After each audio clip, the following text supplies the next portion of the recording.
Got to admit that while I didn't expect like wholesale changes on the 49ers offensive line, I thought there'd be a lot more movement this offseason as it pertains to that position. And maybe that was the plan or part of the plan during the draft, but it certainly did not work out that way. So we're going to talk about where the offensive line is right now.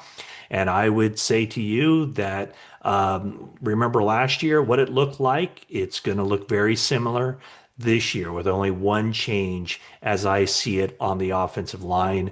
And it'll be somebody who started some games last year, at least again, in my opinion, when we saw Ben Barch play a couple of starts later in the season before he sustained an injury. I really felt like that could be the change, or that could be kind of foreshadowing of what the 49ers offensive line would look like in 2025 with Ben Barch stepping in to replace Aaron Banks. First, I just want to say thank you for everybody who watched the Ricky Pearsall interview and heard on this YouTube channel me talking about Ricky Pearsall and that sit down interview I had. So thanks to everybody who saw that and commented. And if you haven't seen it, check that out. 49ers Talk, Ricky Pearsall. And then yesterday, me talking about that interview here on YouTube. So let's get to the offensive line. And yes, the 49ers' first five picks in the draft were defense, but there were scenarios, I think, where the 49ers could have ended up with at least one offensive lineman in the first three rounds of this draft. And I think, it hasn't been verified or confirmed in any way, but I don't know what the 49ers would have done, what their plan was. Certainly they had a plan, but I don't know what it was if Michael Williams had gone at number 9 to the Saints. Like, I think the 49ers thought that was going to happen. Kelvin Banks ended up being the pick for the Saints at number 9, the big Texas offensive tackle. If the Saints had taken Michael Williams, yes, the 49ers could have ended up with Kelvin Banks at number 11. The other scenario where the 49ers could have ended up with an offensive lineman out of this draft and conceivably a starting offensive lineman in this draft was at number 100 overall. 49ers had already taken Nick Martin, which shows you that there weren't any offensive linemen really to speak of selected before that.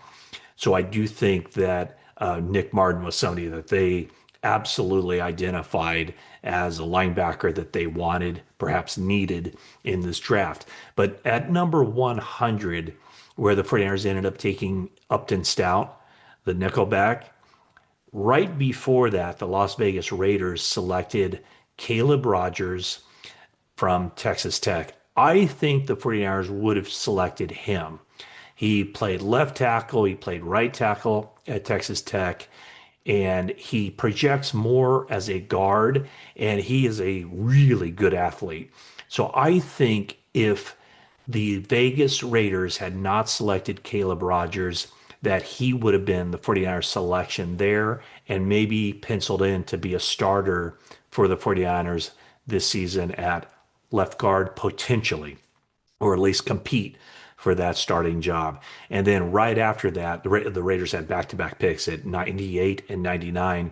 At 99, they took the offensive tackle Charles Grant from William and Mary. Again, another good fit for the 49ers. It would be interesting to find out if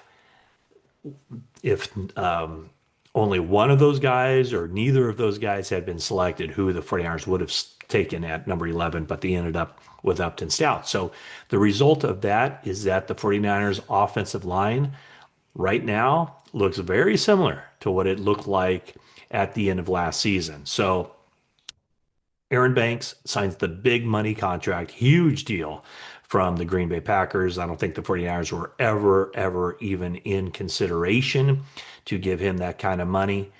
And with the 49ers right now, 16 offensive linemen on the 90-man roster. They can be expected to keep 8 or 9 on the 53-man, and then a couple more at least on their practice squad. So the guys that we know, I think, are basically locks to make the team, and these might be the only 6 locks to make the team as far as the offensive linemen go. Trent Williams, for sure. Dominic Pooney, for sure. Colton McKivitz, Jake Brindle, Ben Barch, and Spencer Burford. So that's six right there.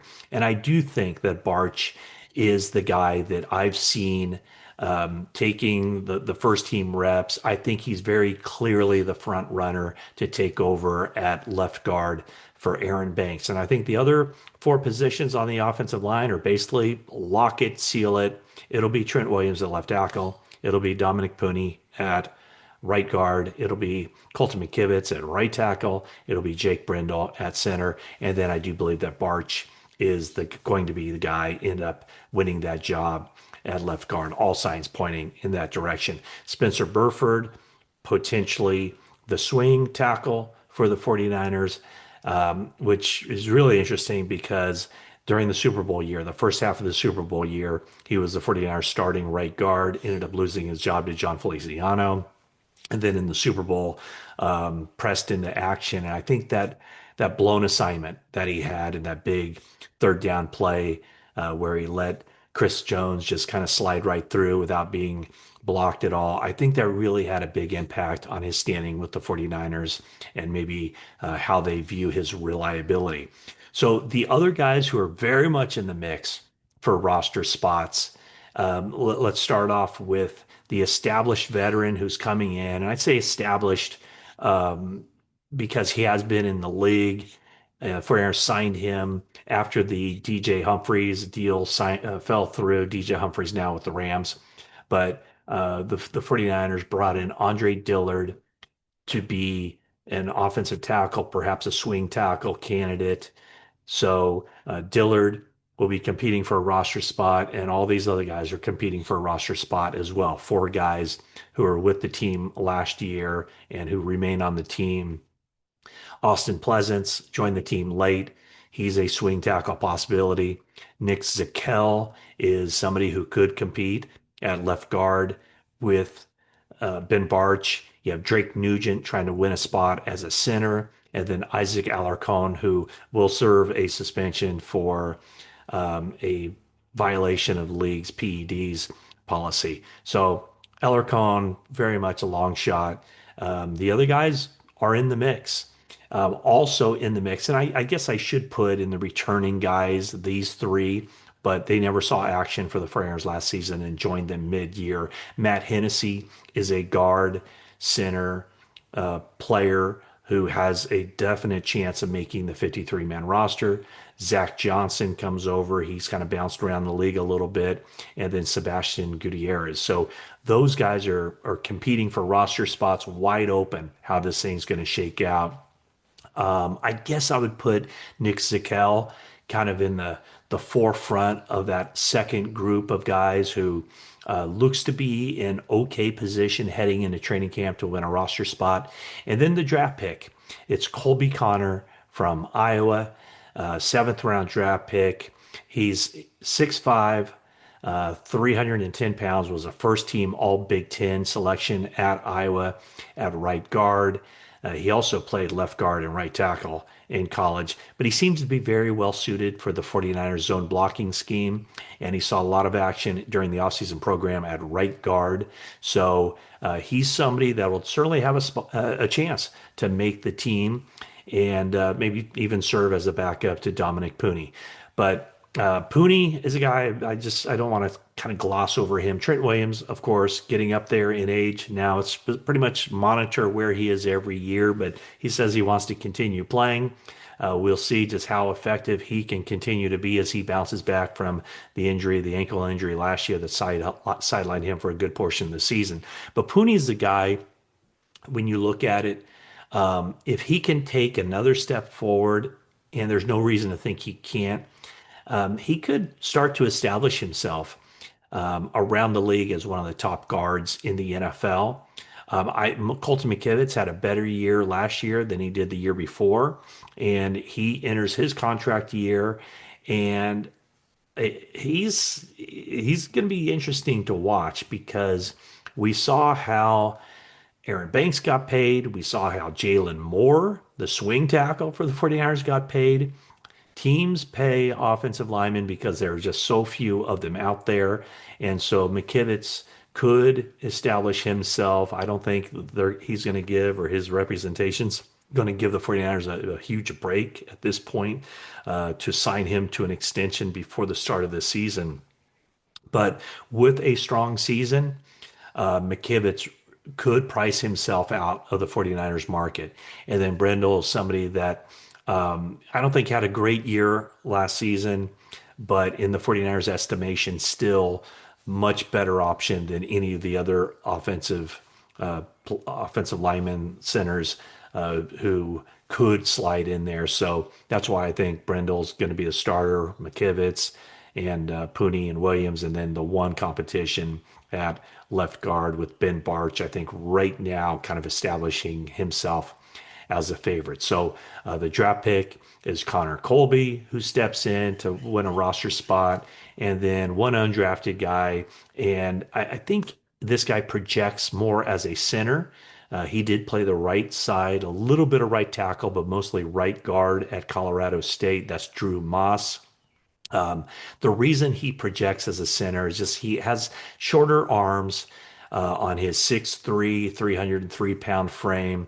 49ers did pay him some guaranteed money, $125,000. So very good chance, I think, that if he doesn't make the 53-man roster, that he would be back on the practice squad. So I think where the 49ers are kind of writing this out with the offensive line is there is something to be said about continuity, having the same guys play together.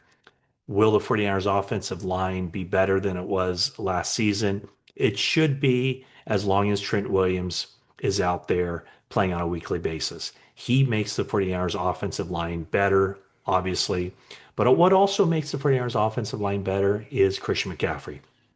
49ers don't ask for these mauling, pancake blocks from their offensive linemen. Would they like their offensive linemen who are athletic, who are mobile, who can make adjustments on the fly? And it's basically just running interference for Christian McCaffrey. And then he has the ability to pick any number of hole that he wants to go through. But it's this style of play from the 49ers offensive line.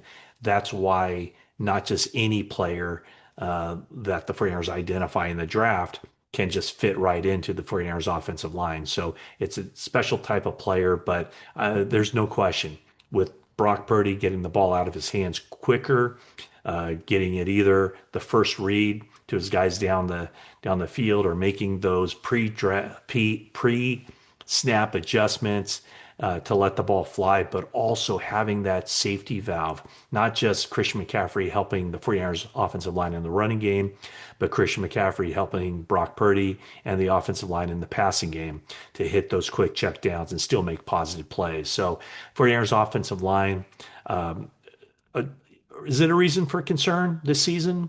Yeah, I think it is. Based on where they were last year. I think they were a middle of the pack offensive line last year. I, when you look at their strengths and weaknesses on offense, it probably I think most can agree that the offensive line is there. They've always kind of leaned toward getting playmakers on the offensive side and taking their chances with the offensive line. It kind of reminds me back in the day where Bill Walsh never drafted offensive linemen or rarely drafted offensive linemen high in the draft. And he relied on Bob McKittrick, the legendary offensive line coach, to identify the kind of guys he wanted and then coach them up to be really good offensive linemen. And the 49ers had some really good offensive linemen, even though, there's no Hall of Fame type players from that era.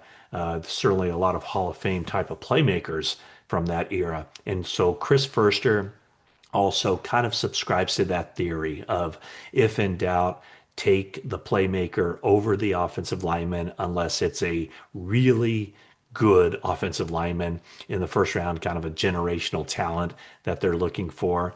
After all, it was the Shanahans and Chris Furster was the offensive line coach when Washington selected Trent Williams so many years ago. So that's where the 49ers offensive line is. I guess I would say while there's been a lot of flux and a lot of roster turnover At other positions, the offensive line largely remains the same, with 80% of their starters coming back. Expect them to be in the same spots. And then the one addition, Ben Barch. And I think that that newcomer to the starting lineup has been something that the 49ers were kind of thinking along the lines of last year. And very short sample size, very small sample size for Ben Barch toward the end of last year, but he did look like a starter in his limited time. So that's a look at the 49ers offensive line. I know you probably have some concerns about the 49ers offensive line and their ability to keep Brock Purdy upright. I do think they do an okay job in that respect, but like I mentioned, having better backs catching passes out of the backfield with those checkdowns, it does take the pressure off the offensive line, does take the pressure off of Brock Purdy. And I would expect that the sack numbers from a year ago would be improved for the 49ers as far as the pass protection side of it and even the yards per carry too. So I would say this, the 49ers offense has generally been a top five offense in the league. And I know that, the offensive line gets a lot of heat, but I've always kind of subscribed to the theory that the offensive line, by and large, has been part of the reason that the 49ers offense has succeeded and not them succeeding in spite of that. 49ers are fully aware, there are sacrifices that have to be made as far as spending big money. They spent big money on Trent Williams. They acquired him in a trade after Joe Staley had decided to retire. They took Dominic Pooney in the third round. They took Aaron Banks in the second round, but it's a lot of no-name guys on that offensive line other than Trent Williams, and it's a matter of seeing if that group can come together and the 49ers offense can keep rolling. So list the 49ers areas of concerns and where they're going to have some challenges. I would guess at this point, with very few changes being made, and certainly no, I say this, probably no starting caliber players entering the picture. When you list the areas of concern, even though the 49ers feel okay about where their offensive line is, when you look at their roster as a whole, and certainly on the offensive side, the offensive line is an area where I think the fan base is rightful in being able to list that as probably the top of the list of concerns. So that's my breakdown of the offensive line. 16 offensive linemen on the team, 8 or 9 will make the 53-man roster, and of course, some question marks about some of the starters and some question marks about the ability of the backups to step in when needed. All right, thanks for watching this video, and that is it for now.